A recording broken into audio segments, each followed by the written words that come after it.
I'm really glad that we're having this conversation because I feel like I've had some conversations with group members that have asked, like, I had a group member call me asking, is this something I tell my wife about? Is this something that counts as a relapse? And this topic came into conversation. And that's what I thought too. I wrote down that the time and the response to me dictate lapse or relapse. That if I respond in health and know exactly what to do to take steps back toward health, that to me has always seemed like a lapse. So to hear what you're saying makes sense to me, that it's the duration, but then also the immediate response to that.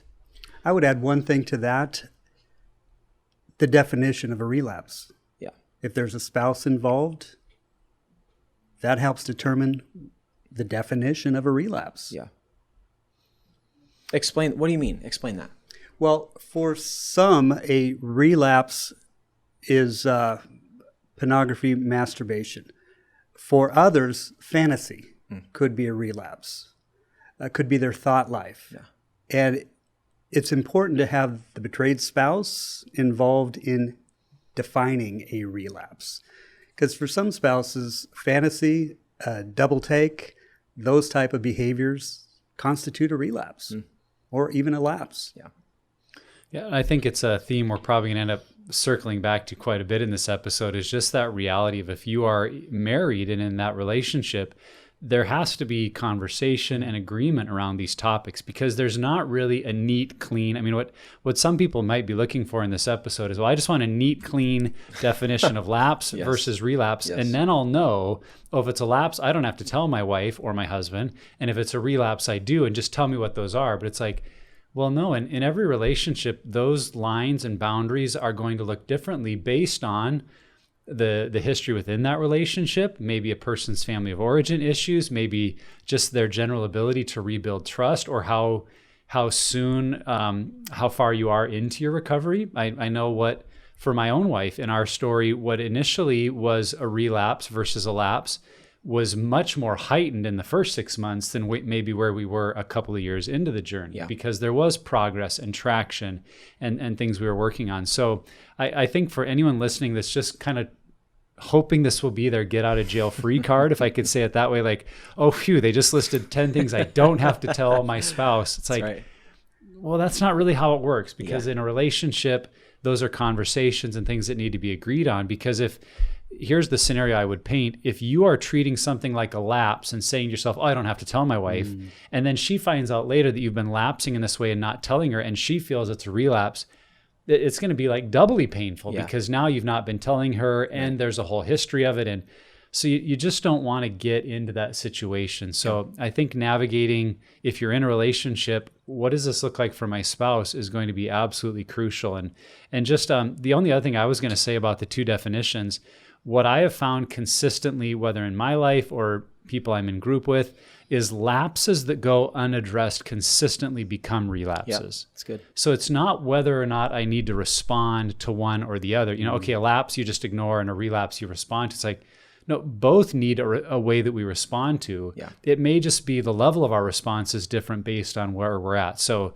I would say keep that principle in mind. Lapses that go unaddressed always lead into relapses. Yeah. Or more often than not. I wouldn't say it's a guarantee. It's just there's a pattern there. Yeah, absolutely. So let's keep taking this idea deeper, Tyler. What would be some examples or maybe specific stories you would give about what's a lapse, and how might a person understand how they're defining their lapses? A lapse can be a lingering thought. Lingering thought, what you do with that initial thought, that could be a lapse. It can be edging. We use that term around pure desire. Edging is moving up toward a lapse or relapse and then pulling back, pushing toward. That's another example of a lapse. Scrolling online late at night, that could be a lapse. Yeah. It's just moving toward a relapse. A lapse can also be acting out in that unwanted behavior, such as pornography, masturbation. The person has crossed the line of demarcation between healthy living and unhealthy living. That's a lapse. We have to address it. But they don't remain in that space again. They don't continue to act out in the behavior. Yeah. They initiate some of the safeguards that they've established ahead of time. So they recover, they get back into sober living quickly. If the action is repeated on a regular basis, the person is not really in recovery. Yeah. But they're continuing to act out in their addiction.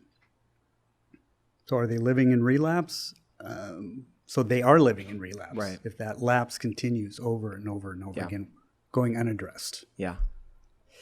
Yeah. Again, to kind of like flesh out what I was thinking about, the difference between the two is that if I do end up like, cause this was a part of my matrix, right? When I was before I got into recovery, part of my matrix was starting with social media, just that scroll. Mm-hmm. And it wasn't anything it wasn't harmful at that point, but it starts there.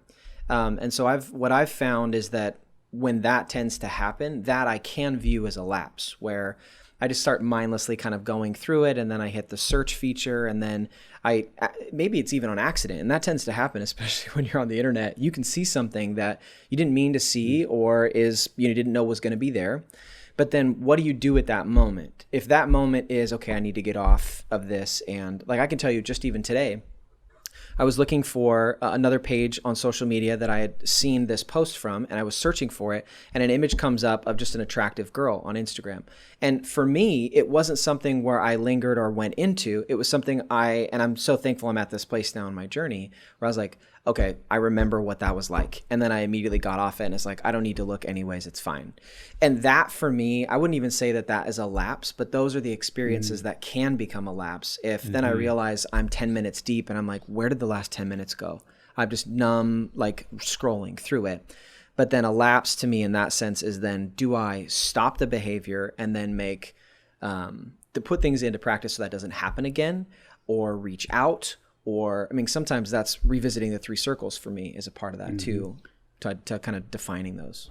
Yeah, I think something I find helpful is to think about a lapse as a poor decision in a moment in time, whereas a relapse tends to be a poor sequence of decisions or a cycle of decisions where one leads to the next, just what you're describing. So I'm on social media, I see something triggering, and I realize I've lingered on it. I've maybe even gone into, who is this person? Or, I'm starting to move into it, like, whoa, okay. And that moment of awareness, like I've made a bad decision here. Now, if I retract, get out of that, talk to a group member, based on whatever my safety plan might say with my spouse, is it something they need to be communicated or not? That might be different relationship to relationship. But that was a lapse. But as you described, if that became, okay, there was that day, and then the next day I looked again and took it to the next level. And now it becomes a sequence of events that lead into relapse. And this is also where I think our 3 circles tool serves us so well, because really in a lot of ways, what you put in your middle circle, those guardrails or boundaries, define in a sense what a lapse would be. Like for me, I forgot and I took my phone into the bathroom. Maybe I didn't even turn it on or take it out. I just realized it was in my pocket, and I wasn't mindful of I'm going into a private, secluded place with my phone. That's a lapse because that's a guardrail I have. If I take out my phone and I'm scrolling in that private room, well, now I'm, in a sense, could say relapse, because that's a level beyond even what my boundary says. So that's where I think your middle circle can really help you to just define what are those areas I recognize are part of old patterns or lead me astray, and I've put guardrails. And then if I cross one, like right away, triggering that sense of, I'm lapsing into bad behavior.